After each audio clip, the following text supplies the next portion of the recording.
नमस्कार, चर्चा में आप सभी का स्वागत है।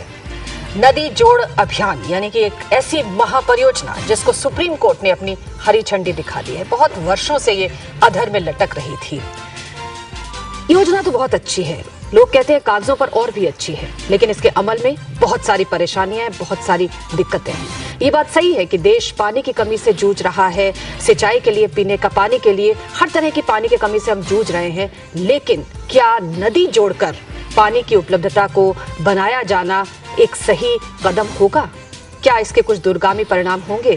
क्या इसके कुछ सांस्कृतिक, सामाजिक या पर्यावरणीय नुकसानों की तरफ भी हमारा ध्यान जाएगा? शायद इन्हीं सब बातों के मद्देनजर नदी जोड़ परियोजना को अमल में लाने में कई सारी पेचीदगियां नजर आ रही हैं। और आज इन्हीं सब विभिन्न मसलों पर हम बातचीत करेंगे और इस बातचीत में हमेशा की तरह हमारे साथ जनता जनार्दन और हमारे विशेषज्ञ मेहमान बैठे हुए हैं जिनसे हम बात करेंगे। आइए सबसे पहले हमारे साथ केजी सुरेश साहब बैठे हुए हैं, जाने माने वरिष्ठ पत्रकार हैं। सुरेश जी, अगर हम पानी की राजनीति की बात करें, जो कि जाहिर है इसमें भी होगी क्योंकि बहुत सारे राज्य जो है इसमें इन्वॉल्व होंगे एक साथ जब नदियां आपस में जोड़ी जाएंगी। अभी हम देखते हैं साउथ में जिस तरह से देखते हैं कर्नाटक और तमिलनाडु और केरल के विवाद चलते हैं, कावेरी जल विवाद हो या मुल्ला पेरियार बांध की प्रॉब्लम हो, हर तरफ ये चीज है। आपको क्या लगता है कि अगर इस तरह से नदी जोड़ महापरियोजना कहीं अगर गलती से शुरू हो जाती है तो आपको क्या लगता है राज्यों की राजनीति में किस तरह से क्या परिवर्तन देखने को मिल सकते हैं हमें? आपने जो राजनीति की बात कही, सबसे यहां इसमें प्रायोरिटी इश्यू है कि केंद्र को जो है इसको स्टेट लिस्ट से पानी को उठाकर सेंट्रल लिस्ट में लाना पड़ेगा, जो सबसे कठिन बात है। वहां सभी राज्यों का विरोध आपको सामना है। एक एनसीटीसी के हब पर आपने देखा कि कितनी राजनीति हो रही है। वो तो आप नहीं कर पा रहे कि एक आतंकवाद जैसे मुद्दे पर जो है आप केंद्र की तरफ से एक, क्योंकि सारे स्टेट सब अपने अधिकारों को रियलाइज करने लगे फेडरल स्ट्रक्चर का। आपने देखा केरल, तमिलनाडु, पंजाब, हरियाणा सुप्रीम कोर्ट के आदेश के बावजूद आप देख रहे हैं कि पंजाब पानी रिलीज करने के लिए तैयार नहीं है। तो वो इसलिए कि स्टेट्स, मुल्ला पेरियार का आप देखिए, केरल में है डैम, लेकिन केरल उस पर एक फैसला नहीं कर सकता। और ये किस एग्रीमेंट के आधार पर? जो अंग्रेजी हुकूमत और एक प्रिंसली स्टेट के बीच में हुआ था, उस आधार पर एक फैसला लिया है। लेकिन उस पर जो है क्यों? अच्छा, अगर आप पूरा राजनीति देखेंगे इतने सालों का, तो अगर आपने स्टेट्स ने सेंटर पर छोड़ भी दिया कि भाई पानी जो है, जल जो है राष्ट्रीय संपत्ति है, तो सेंटर के पास होना चाहिए। तो हमने देखा कि जिस राजनीति के तहत हमने देखा कि अक्सर यह देखा गया है कि केंद्र भी जो है, चाहे कोई भी सरकार रही हो, वो पक्षपात जरूर करती है। अपने जो दल का जो सरकार जहां है उसकी तरफ पक्षपात का आपने हमेशा से एक चीज देखा है। एक सबसे बड़ा मुद्दा जो आने वाला है, कुछ एकड़ों में जब जमीन लेते हैं आप, तो भूमि अधिग्रहण का इतना बड़ा मुद्दा बन जाता है पूरे देश में।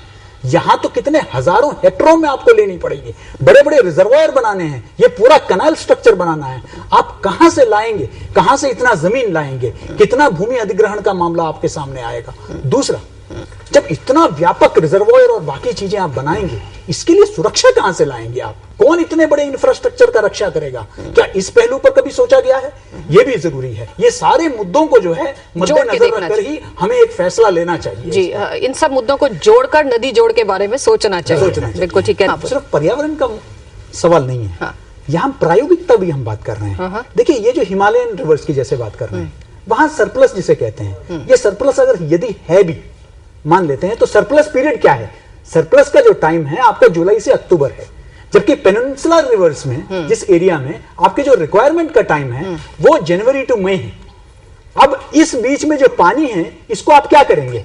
पानी को आप बड़े बड़े रिजर्वायर्स में रखेंगे और कोई ऑप्शन नहीं है, तो बड़ा डैम तो बनना ही है, बड़े बड़े रिजर्वायर्स बनने ही है और कोई ऑप्शन। इसका कॉस्ट का, इसके मेंटेनेंस का, हमने अभी तक इस देश में मेंटेनेंस का रिकॉर्ड हमने देखा है। इसमें जिस तरीके से मेंटेनेंस हो रहा है, क्या ये पानी की जगह सिल्ट ही सिल्ट ना चले जाए? कितने एम्बैंकमेंट सिर्फ मेंटेनेंस न होने की वजह से आपने बिहार में पूरा फ्लड देखा, सिर्फ इसलिए कि उसको ठीक से मेंटेन नहीं किया गया। जो एक हमारा पूरा एक रिकॉर्ड रहा है, उसको क्यों नहीं? और साथ ही आपने राजनीति की हमने पहले चर्चा की थी, ये सिर्फ इतना आसान नहीं है कि हम देश में बैठ के सारा फैसला कर लें। यहाँ नेपाल भी इन्वॉल्व है, भूटान इन्वॉल्व है, चाइना इन्वॉल्व है जी। और ये जो ब्रह्मपुत्र की पानी की बात कर रही है, अभी चाइना तिब्बत में बहुत बड़ा एक डैम बना रहा है, वहां जितना वो पानी को रोकेगा, अगर वहां से ये पानी रुक गया, ये जो पूरा एस्टिमेट हमने ब्रह्मपुत्र का बनाया है, ये पूरा डाउन हो जाएगा। जो एस्चुरीज है कोस्टल एरियाज में, उस पे जो मैंग्रोव्स वगैरह का जो प्रोडक्शन होता है, तो वहाँ की कोस्टल एरियाज में जितने पॉपुलेशन है वो टोटली इस पे डिपेंड करते हैं। तो क्या इस पे स्टडी किया गया है, एक एस्टिमेट किया गया है कि कितना लॉस होगा? कितना लॉस होगा? ओके, इसका जवाब फाइनल कमेंट्स में आप लोगों में से कोई लीजिएगा। हाँ, उधर दीजिए पहले तो माइक। हाँ, बोलिए। अगर सुप्रीम कोर्ट ने कोई लॉ पारित की है तो उसके इम्प्लीमेंटेशन में हम लोगों को आगे बढ़ना चाहिए एज ए पब्लिक। मैम, जो हमारा मॉनसून सिस्टम है वो इतना रिच है, तो रेन वाटर हार्वेस्टेशन के लिए कुछ नहीं किया जा सकता है। जी, can be one of the options. हाँ हाँ, बोलिए। मैम, ये कहा जा रहा है कि इससे ओशन की सैलिनिटी जो है वो इफेक्ट हुई है। अगर सैलिनिटी इफेक्ट हो रही है तो ऑब्वियस सी बात है कि ओशन सर्कुलेशन भी इफेक्ट होगा और टेम्परेचर भी इफेक्ट होगा, और जो क्लाइमेट चेंज का एक वो भी, क्लाइमेट चेंज भी उसकी वजह से कुछ हेल्प उसमें हो सकती है। ओके जी, ये कुछ वाइटल सवाल हैं जो कि ऑडियंस यहाँ पर उठा रही है। नदी जोड़ महापरियोजना के विभिन्न पहलुओं पर आज हम बातचीत कर रहे हैं। क्या ये वरदान साबित होगी, क्या ये अभिशाप होगी, और इसके क्या क्या जो इफ्स एंड बट्स इसके साथ लगे हुए हैं, जो पेचीदगियां इसके साथ जुड़ी हुई हैं, उन सब के बारे में आज हमने बात की। और फाइनल कमेंट्स लेंगे यहाँ मौजूद हमारे विशिष्ट मेहमानों से। शर्मा जी, जिस तरह से हम देख रहे हैं कि अभी भी जल के बंटवारे को लेकर, उसके वितरण को लेकर काफी सारे राज्य जो है आपस में उलझे हुए हैं, बहुत सारी लीगल लड़ाइयां चल रही हैं, तो ये पानी मसला ही ऐसा है। आपको क्या लगता है कि अगर इतनी बड़ी महापरियोजना को अमल में लाना है तो लीगैलिटीज उसके साथ में क्या कुछ जुड़ सकती हैं, पेचीदगियां क्या जुड़ सकती हैं? देखिए, सर्वोच्च न्यायालय का ये फैसला इन्हीं पेचीदगियों को दूर करने के लिए है। जैसा कि मैंने बताया कि जब भी कोई बड़ी परियोजना कोई भी होगी और उसमें स्टेट और सेंटर इन्वॉल्व होंगे तो इस तरह की पेचीदगियां आना तो बड़ा एक कॉमन सी बात है, स्वाभाविक है। लेकिन सर्वोच्च न्यायालय ने इन्हीं ध्यान में रखते हुए और एंट्री 56 एंट्री 17 दोनों स्टेट लिस्ट और यूनियन लिस्ट का ध्यान रखते हुए सर्वोच्च न्यायालय ने एक फैसला दिया।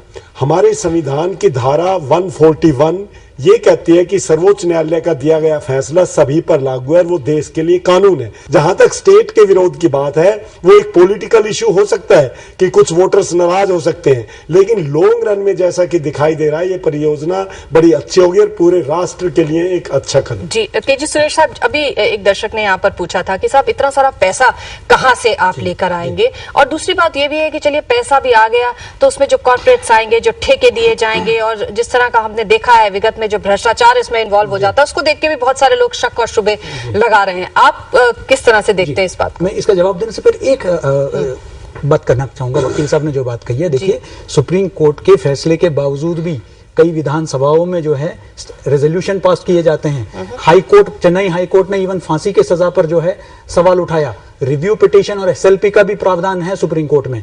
तो ऐसा नहीं है कि एक बार फैसला सुना दिया उस पर जो है और भी व्यापक दृष्टि से सुप्रीम कोर्ट दोबारा उस मुद्दे को देख सकता है। और ये जो पूरा सोच है कि जो भी अगर कोई मुद्दे उठाएं वो राष्ट्र विरोधी है, ये कहना भी जो है कोई स्वस्थ मानसिकता नहीं है। आपने जो सवाल पूछा, देखिए ये सुरेश प्रभु साहब जब टास्क फोर्स के अध्यक्ष थे तो उन्होंने कई प्राइवेट पार्टी से भी बात की थी। तो प्राइवेट फंड की भी बात हो रही है और भी लोन लेने की भी बात हो रही है। इसमें बस जाहिर है कि जो प्राइवेट स्टेक होल्डर है वो कोई चैरिटी के लिए या देश के लिए तो पैसा नहीं डालेगा, वो मुनाफा कमाने के लिए डालेगा।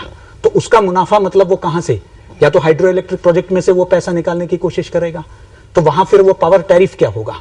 हमने देखा एनरॉन का पूरा, हमने एक देखा, हमारे सामने प्रकरण है। और हमने देखा आज दिल्ली में और कई शहरों में इवन पावर डिस्ट्रीब्यूशन के नाम पर जिस तरीके से मुंबई में आप देख रहे हैं कि कितनी कीमतें बढ़ गई है। तो ये लोग कितना, कंज्यूमर को अल्टीमेटली कितना फायदा पहुंचेगा, इसमें जो बिजली का उत्पाद होगा और चीजें होंगी।